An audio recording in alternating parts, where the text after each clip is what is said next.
Baiklah, Assalamualaikum warahmatullahi wabarakatuh. Waalaikumsalam warahmatullahi wabarakatuh. Baiklah, di sini kami beranggotakan 5 orang dari kelompok 1 ada Erma Johar, Risa Novalina, Masita, Vika, dan Bella. Yang mana di sini kami akan membahas tentang struktur aktivitas hubungan alkaloid pirolidin. Baiklah, kami sini akan membahas permasalahan satu persatu yang dimulai dari permasalahan saya, yaitu pada asam amino seperti prolin dan hidroksiprolin juga dianggap sebagai turunan dari pirolidin. Nah, bahan-bahan organik ini dibuat dengan perlakuan 1,4 butadiol dengan amonia di atas katalis oksida. Di antara beberapa penggunaan pirolidin ini, aplikasinya itu sebagai bahan penyusun dalam sintesis senyawa organik kompleks diyakini sebagai yang paling penting. Nah, mengapa senyawa ini bekerja dalam sintesis dan juga penerapannya itu bagaimana? Nah, dari teman-teman ada tidak yang ingin menjawab? Nanti boleh ditambahkan oleh teman-teman yang lain apabila jawabannya dikurang. Siapa ingin menjawab terlebih dahulu? Adakah? Risa, Ma. Nah, ya, boleh Risa, dipersilakan Risa. Baiklah, saya akan mencoba menjawab permasalahan dari Erma. Di sini, senyawa ini digunakan dalam sintesis N-benzoil pirolidin dari benzaldehid. Nah, bahan kimia ini berfungsi sebagai katalisator dalam proses sintesis N-sulfinil aldiminase dari senyawa sulfonamida dan karbonil. Dan ini juga diterapkan untuk aktivasi aldehida dan keton. Nah, dalam industri pangan, zat ini sering digunakan sebagai penyedap rasa. Nah, sekian jawaban dari saya. Terima kasih. Baik, terima kasih untuk Risa. Namun, menurut Erma jawaban Risa terlalu singkat dan belum mengena dari jawaban yang Erma inginkan. Adakah teman-teman yang lain ingin menambahkan dari jawaban Risa tadi? Bella coba menambahkan Erma. Siapa? Bella atau Tata, dipersilakan siapa? Oke, baiklah, tadi siapa yang ingin menjawab, dipersilakan, boleh teman-teman siapa yang ingin menambahkan? Bella, Ma. Ya, boleh, Bella dipersilakan.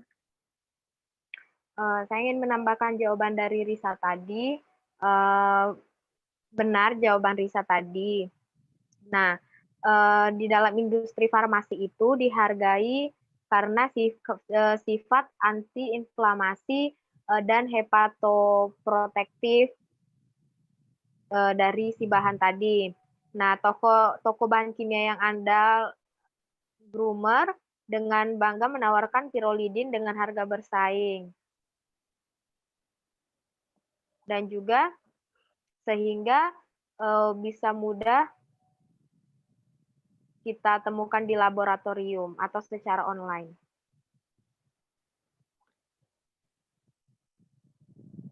Oke, baik. Nah, ya memang benar sekali tadi jawaban dari teman-teman tadi. Ya, memang sebenarnya memang ini nih juga karena sifat-sifat antiinflamasinya dan hepatoprotektifnya yang biasa memang pada toko bahan kimia yang andal Brummer ini dengan bangga menawarkan pirolidinnya dengan harga yang bersaing. Nah, maka itu juga memang banyak digunakan penerapannya juga. Namun juga selain itu dalam sintesis N-benzoid pirolidin ini dalam benzaldehid, bahan kimia ini berfungsi sebagai katalisator untuk proses sintesis N-sulfinil aldimin pada senyawa sulfamida karbonil, seperti itu. Baiklah, terima kasih untuk teman-teman yang telah menjawab. Kita lanjutkan pada permasalahan berikutnya, yaitu permasalahan Risa Novalina. Kepada Risa kami persilakan. Baiklah, lanjut kepada permasalahan saya di sini. Mengapa pada pembentukan alkaloid hanya melibatkan reaksi-reaksi sekunder saja? Nah, apakah pada reaksi primer alkaloid dapat terbentuk? Nah, kepada teman-teman yang ingin menjawab permasalahan saya persilahkan. Erma ingin coba menjawab. Risa. Ya, silakan, Ma. Nah, jadi memang menurut saya itu dia bisa terbentuk seperti referensi yang ada pernah saya baca sebelumnya itu memang reaksi primer dari alkaloid merupakan reaksi kondensasi antara dua unit beta aritelenina dan tidak tidak lain adalah reaksi kondensasi manis, yang mana menurut reaksi ini sebenarnya memang suatu aldehid berkondensasi dengan suatu amina menghasilkan suatu ikatan karbon nitrogen dalam bentuk imina atau imin, atau juga garam iminium. Nah, diikuti dengan serangan suatu atom karbon nukleofik dalam bentuk suatu enol atau fenol, seperti itu. Terima kasih. Nah, baiklah, terima kasih atas jawabannya. Namun di sini Saudari Erma tidak menjelaskan pembentukan alkaloid itu secara sekunder dan hanya menjelaskan secara primer saja. Nah, bagi teman-teman, apakah ada yang ingin menambahkan jawaban? Kalau ada, saya persilakan.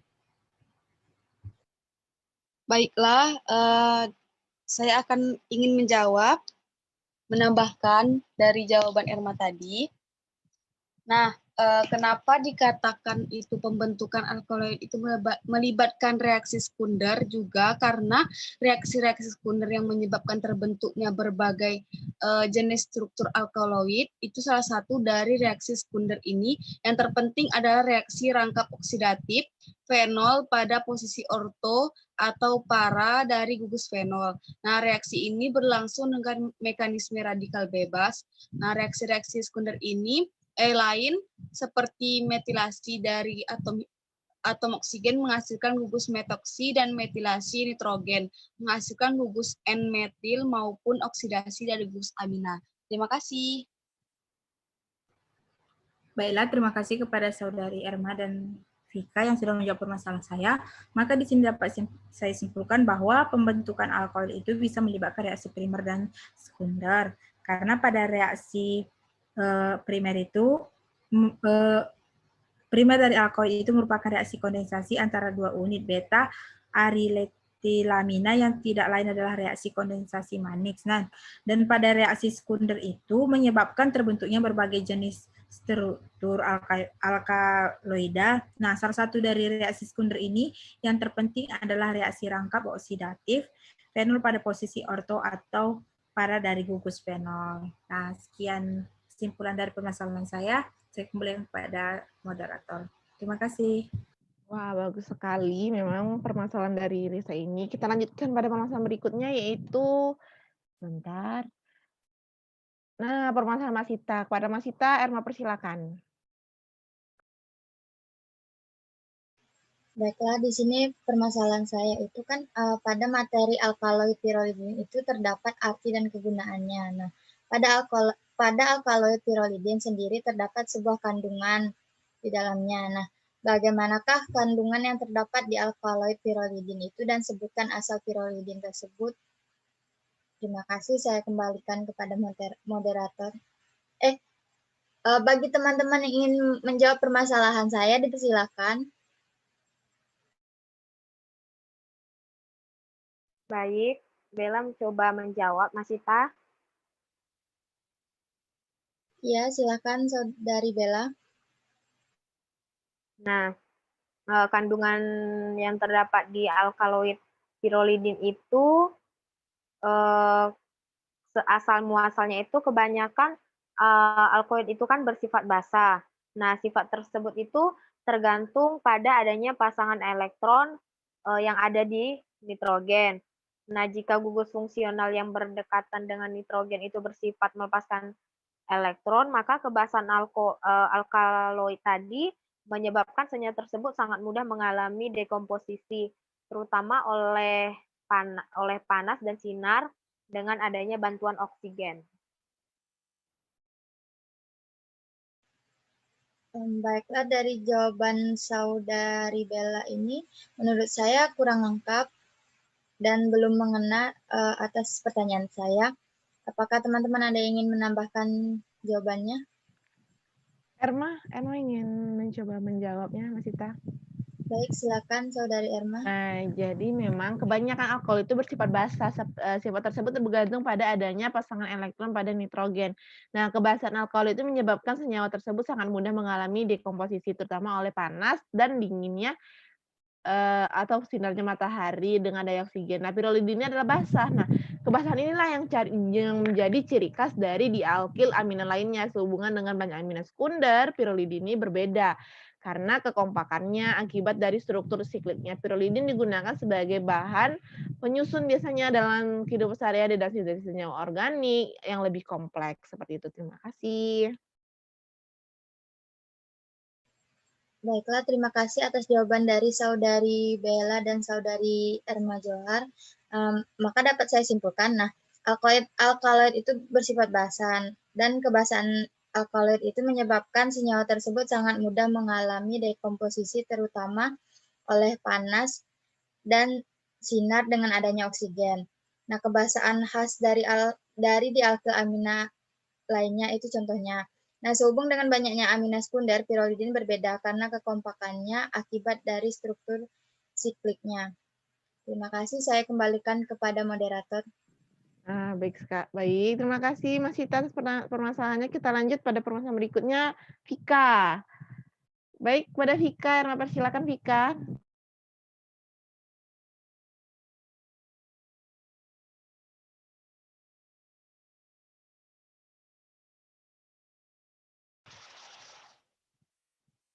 Ya, kepada Vika, kami silakan Vika.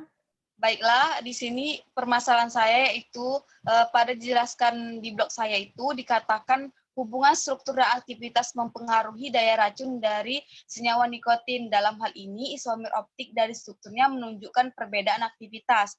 Pengaruh nitrogen sangat mempengaruhi aktivitas dari nikotin tersebut. Nah, lalu bagaimana apabila senyawa nitrogen tersebut diganti? Maka kadar racun dalam nikotin akan berkurang atau semakin bertambah. Jelaskan. Bagi teman-teman yang ingin menjawab permasalahan saya, dipersilahkan. Baiklah, saya akan mencoba menjawab pertanyaan dari Saudari Vika. Nah, nikotin adalah salah satu senyawa alkaloid dengan rumus molekul C10H14N2. Nah, apabila nitrogennya diganti akan berpengaruh pada fungsinya, karena apabila senyawa tersebut kehilangan gugus nitrogennya, maka senyawa tersebut bukan lagi nikotin. Tetapi senyawa alkaloid lainnya, maka fungsinya akan berubah sesuai dengan strukturnya. Terima kasih, saya kembalikan kepada Saudari Vika. Baik.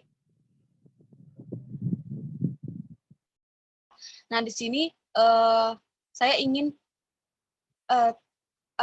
jawabannya sudah kurang mengena dengan apa yang saya permasalahkan. Bagi teman-teman yang ingin menjawab lebih lengkap lagi, saya persilahkan. Baiklah, saya akan mencoba menambahkan jawaban dari pertanyaan Saudara Vika.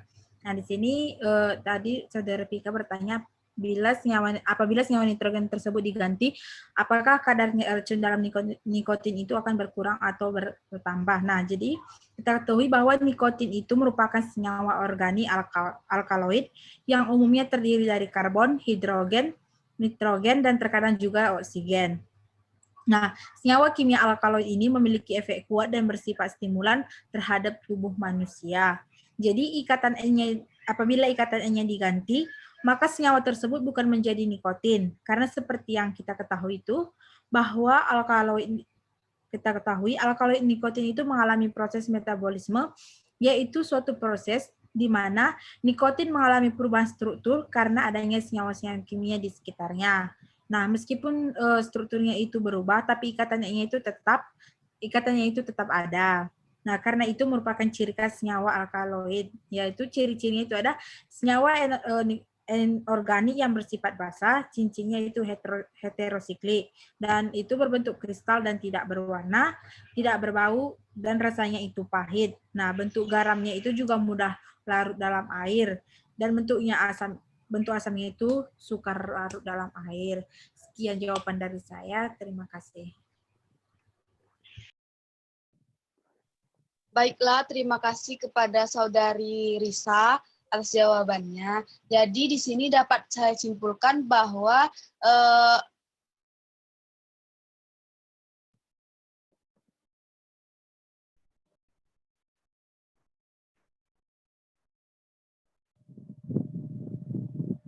senyawa organik alkaloid yang umumnya terdiri dari karbon, hidrogen, nitrogen, dan terkadang juga oksigen. Nah, senyawa kimia alkaloid ini memiliki efek kuat dan bersifat stimulan terhadap tubuh manusia. Nah, jadi jika ikatan N-nya itu diganti, maka senyawa tersebut bukan menjadi nikotin karena seperti yang kita ketahui alkaloid nikotin ini mengalami proses metabolisme, yaitu suatu proses di mana nikotin mengalami perubahan struktur karena adanya senyawa-senyawa kimia di sekitarnya. Meskipun strukturnya itu berubah, tapi ikatan N-nya tetap ada. Karena itu,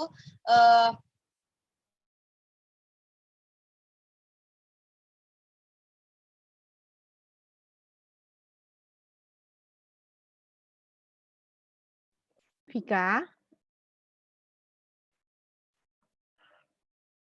Sebentar, kita tunggu respon dari Vika. Mungkin Vikanya terkeluar. Apakah ya masih ada Vikanya? Vika? Oke. Tadi juga sudah disimpulkan oleh Vika. Kita lanjutkan pada permasalahan berikutnya, yaitu permasalahan dari Bella Veronica. Pada Bella, kalian persilakan. Baiklah, berikut ini permasalahan saya. Dinyatakan bahwa pada alkaloid itu memiliki sifat basa. Nah, apakah pengaruh sifat basa yang dimiliki dari si alkaloid ini? Apakah ada teman-teman yang ingin menjawabnya?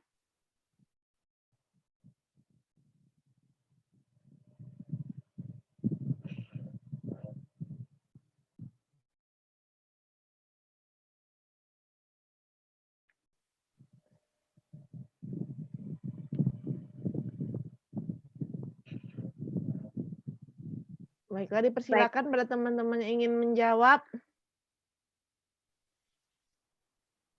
baiklah, di sini saya ingin menjawab permasalahan dari saudari Bella.